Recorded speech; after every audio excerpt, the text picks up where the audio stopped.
ឡូបងគេមើលស្អីសំណប់ជួយមើលប្អូនហើយបងគេចាប់នៅបានអីបងគេនឹងនិយាយថាគេលក់ស្ងប់បងស្រឡាញ់បងណាហើយបងវាចង់ស្រឡាញ់មួយណាអញ្ញេនេះណាឲ្យតែធ្វើអីបន្តិចទៅប៉ះពាល់មួយយើងមិនបានទេស្រឡាញ់ណានិយាយទៅស្រឡាញ់ណាគេស្រឡាញ់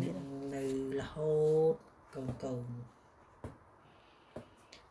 ហើយយ៉ាងហ្នឹងបានគាត់ជួយធ្វើនេះធ្វើការងារផ្ទះឲ្យជួយតែកូនខ្ញុំជួយទាំងអស់គាត់ថាជួយគេមួយធំហ្នឹងឲ្យជួយច្រើននោះណាម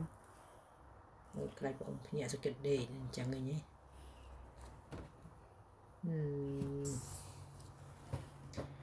បលែងតែជាសេចក្តីសុខម៉ែឪថាកូនជាស្រឡាញ់ណាគេនឹងហ៎ឈាមមើលកូនបើខ្ញុំណាគេនឹងអូយយាយនេះកូនយកមកនេះកូនដល់ចាប់ដើមណាអូយយកមកនេះកូនអត់ដឹងនិយាយថាហើយយកឲ្យពេលវេលាមកមានពេលវេលាតែទៅនិយាយទៅអត់ទឹកពួកខ្ញុំនាំដើររហូតហើយតែមិនទៅបានឆ្ងាយក៏ចិត្តនឹងចេះទៅ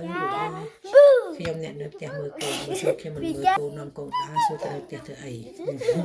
ខ្ញុំមានមុខរបរណាខ្ញុំមានមុខរបរម្យ៉ាងគាត់ហើយពីរយ៉ាងចាយលុយទិញហូបចាយលុយទិញហូបធ្វើការងារផ្ទះឡើង3ទៀតនេះហើយញ៉ាមើលអត់ដឹងបងនេះគេថតខ្លួនគេបងគេថតនេះគេចាប់បងគេកវីកវ៉ាន់ហើយនិយាយហើយទេសភាពនៅស្រុកនេះតែពេលខែក្តៅបងប្អូនស្អាតទៅណាបាទផ្ទះខ្ញុំនៅដែរនេះខាងនេះជួតែវិឡាគេនៅនេះពួកគេហាត់គេលេងបាល់ណាស្អាតហ្នឹងចំសរសើរខែនេះអត់តែខែក្តៅមានថ្ងៃមានអីផ្កាយវាស្អាតDet står klar chicken. Inte S men i reaktionen. Klar menar döda. Far menar សំខាន់យើងស្ដាប់ចាំមកគេជាសួរថា Se här börjar នៅផ្ទះ kyckling. គេរៀនកូនខ្មែរទេហាត់នេះក៏កូននិយាយស្ដាប់គ្នាបាននៅផ្ទះនៅសាលាទៅរៀនហើយមកដល់ផ្ទះគេភាសាគេទៅអូនគាត់នេះមើលពេលគេចូលតុមកគេនិយាយតែគ្នាគេយើងនឹងមិនមក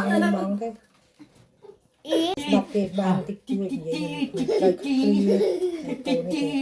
បងខកល្អមើលតែដល់ពេលយើងពីសัตว์មកទៅហ្នឹងក៏មិនតិចអរគុណឡៃគេកូនខ្ញុំទៅលេងកន្លែងផ្សេងអរគុណឡៃក្រែមកូនខ្មែរអរគុណថាម៉េចក្រែមកូនថាកូនគេអរគុណចឹងសុំកូនខកហ្នឹងទៅកូនអរគុណ